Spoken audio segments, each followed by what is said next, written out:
Hi hello നമസ്കാരം. ഇതാ നമ്മുടെ ഷാഡോ നിൽക്കുകയാണ്. ഷാഡോനെ ഇപ്പം ഏകദേശം മെയ്റ്റ് ചെയ്തിട്ട് ഒരു 2 ആഴ്ചയാവും. ഓക്കെ, കൺസീവ് ആയതിൻ്റെ ലക്ഷണങ്ങളൊന്നും കാണുന്നില്ല. പക്ഷെ ഷാഡോനെ നമ്മൾ അങ്ങനെ കൂട്ടിലടച്ചിടുക, മെയ്റ്റ് ചെയ്തുകൊണ്ട് അങ്ങോട്ടനങ്ങൂല ഇങ്ങോട്ടനങ്ങൂല അങ്ങനെയൊന്നുമില്ല. ഷാഡോയുടെ ഇഷ്ടത്തിന് ഓടാൻ ചാടാം. കൺസീവ് ആവണമെങ്കിൽ ആവട്ടെ എന്നുള്ളൊരു കണ്ടീഷനിലാണ് നമ്മൾ നിർത്തിയിരിക്കുന്നത്. അപ്പോൾ ഇന്ന് വീട്ടിലാരും ഇല്ല. അപ്പോൾ ഇവർക്ക് ഫുഡ് കൊടുക്കാൻ വേണ്ടിയിട്ട് ഇങ്ങോട്ട് വന്നതാണ്. ഷാഡോയ്ക്ക് വാ. മെയ്റ്റ് ചെയ്ത ഡോഗാണ്. ഇതാണ് അവസ്ഥ. ഇനി വാ.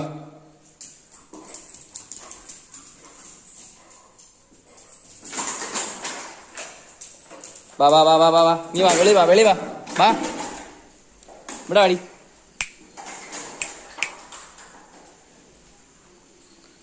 നീ വാ.